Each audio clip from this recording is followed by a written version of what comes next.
Hello students, मैं Anoop sir और मेरे क्लास में आपका बहुत बहुत स्वागत है। तो ये जो वीडियो आप देखने जा रहे हैं कैश फ्लो का, इस वीडियो में आप देखिए कैश फ्लो क्या होता है। तो ये वीडियो जो आप लोग का है जो बहुत ही इंपॉर्टेंट है, सीबीएसई टर्म 2 का जो एग्जाम होने वाला है उसके लिए, उसके दृष्टि से बहुत ही इंपॉर्टेंट है। तो पूरा वीडियो देखिएगा, स्किप नहीं कीजिएगा। और मेरे चैनल पर फर्स्ट टाइम आए हैं तो जल्द से जल्द सब्सक्राइब कर लें, क्योंकि आने वाले समय में बहुत ही इंपॉर्टेंट वीडियो आपको मिलने वाले हैं। तो क्या लिख रहा है, कैश फ्लो क्या होता है? Cash flow is an important, क्या है ये बहुत इंपॉर्टेंट है, because it tell us the source from where the cash, जो मतलब कैश कहां से आया, ठीक है, कैश कहां से आया उसका सोर्स बताता है, and the place to where it use, और कहां इसका यूज हुआ, ठीक है, कैश का कहां यूज हुआ उसके बारे में कौन बताता है? Cash flow.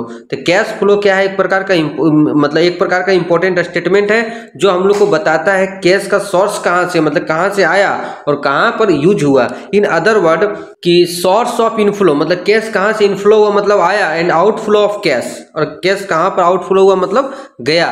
और हम लोग को लास्ट में वर्ष के अंत में कैश इक्विवेलेंट, कैश को क्या किया जाता है, मिलाया जाता है। It help us to ascertain whether there is sufficient cash in the business और नॉट। यह हम लोग को इंडिकेट करता है कैश फ्लो कि हम लोग का, ठीक है, इंडिकेट हम लोग का क्या करता है कि कैश की हम लोग का बिजनेस में कैश है या नहीं है, वो कैश फ्लो से पता चलता है। तो चलिए बच्चों लोग, आप लोग समझ गए कि कैश फ्लो क्या होता है। अगर शॉर्ट टाइप में आएगा तो आप ये आंसर इसको क्या कर सकते हैं, लिख सकते हैं। चलिए आगे बढ़ते हैं। चलिए बच्चों लोग, अब हम लोग समझते हैं कि कैश कहाँ से इनफ्लो होता है और आउटफ्लो क्या होता है, और आउटफ्लो कैश कहाँ होता है। तो ये वीडियो आप लोग के लिए बहुत ही इंपॉर्टेंट है और बहुत ही अच्छा से नोट्स हम बनाए हैं। अगर आप लोग को अच्छा लगे थोड़ा सा भी तो जरूर लाइक कर दें, और सब्सक्राइब तो करना मत भूलें, ठीक है, सब्सक्राइब कर दीजिएगा, क्योंकि ये वीडियो आप ही लोग के लिए बनाया गया है। तो सबसे पहले देखिए इनफ्लो ऑफ कैश, ठीक है, कैश कहाँ कहाँ से आता है। तो देखिए ध्यान से, नेट सेल्स, ठीक है, कहाँ से आता है, नेट सेल्स हो गया, मतलब सेल्स करते हैं तो हम लोग को कैश आता है। रिसीव फ्रॉम ट्रेड रिसीवेबल, या तो किसी तरह का हम लोग का ट्रेड रिसीवेबल से कैश आ रहा है। सेल ऑफ फिक्स एसेट, अगर हम लोग फिक्स एसेट को सेल करते हैं, या तो सेल ऑफ इन्वेस्टमेंट, मतलब इस समय कैश आता है हम लोग का। Commission received, interest received. फिर क्या लिख रहा है, इशू ऑफ शेयर, हम लोग शेयर इशू करते हैं तो कैश आता है। लोन टेकन, लोन लेते हैं तो कैश आता है। रिसीव फ्रॉम इंश्योरेंस क्लेम, अगर किसी प्रकार का इंश्योरेंस क्लेम है तो वो हम लोग को आया तो हम लोग के लिए क्या होता है, कैश इनफ्लो होता है। अब आइए outflow of cash. Cash outflow मतलब जाता कहाँ कहाँ है। तो अगर हम लोग सामान खरीदते हैं, गुड्स खरीदते हैं तो हम लोग कैश जाता है। एसेट्स खरीदते हैं तो जाता है। रिडेम्पशन ऑफ प्रीफरेंस शेयर में जाता है कैश। इंटीम डिविडेंड या इंटरेस्ट पेड करते हैं तो जाता है। और रिडेम्पशन ऑफ प्रीफरेंस शेयर को अगर हम लोग पेमेंट करते हैं तो जाता है। लोन को भी पेमेंट करते हैं तो हम लोग का कैश आउटफ्लो होता है, मतलब जाता है। और अदर इन आउटफ्लो कुछ और है जो कि जिसमें कैश हम लोग का जाता है। तो चलिए ये बहुत ही इस चैप्टर में जानना जरूरी है कि इनफ्लो क्या होता है और आउटफ्लो क्या होता है, कैश कहाँ से आता है और कैश कहाँ पर जाता है। अब चलिए नेक्स्ट टॉपिक पे चलते हैं। अब चलिए देखिए use and importance of the cash flow. Cash flow का क्या यूज है, इंपॉर्टेंस क्या है। तो सबसे पहले 1 number, helpful in evaluation of the present cash position. जो प्रेजेंट कैश पोजीशन है उसका वैल्यूएशन में हम लोग को हेल्प करता है। Help to the management, management को हेल्प करता है, प्रबंध को, ताकि किस प्रकार का डिसीजन लिया जाए। कैश अगर कैश इनसफिशिएंट हो रहा है तो कैश कहाँ से हम लोग को सफिशिएंट किया जाए।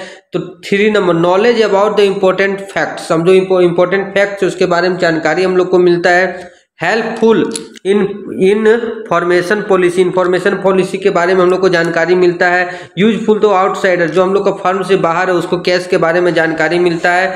Helpful in preparation of cash budget, अगर हम लोग कैश से रिलेटेड को बजट बनाते हैं तो इस बहुत ही इंपॉर्टेंट है उसके लिए कैश फ्लो, ठीक है। हेल्पफुल इन, ठीक है, हेल्पफुल इन डिविडेंड डिक्लेरेशन, हम लोग को डिविडेंड देने में भी बहुत हेल्पफुल होता है कि हम लोग कैश डिविडेंड देने योग्य हम लोग हैं कि नहीं, कंपनी अभी डिविडेंड देने योग्य है कि नहीं, इसके जानने में भी हम लोग को बहुत हेल्प होता है कैश फ्लो से। चलिए आगे बढ़ते हैं। फिर क्या लिख रहा है कि लिमिटेशन कहाँ है। लिमिटेशन मतलब उसका कहाँ जाके कैश फ्लो का वैल्यू खत्म हो जाता है। तो it is a properly defined cash, ये सिर्फ कैश का डिफाइन करता है और कुछ नहीं।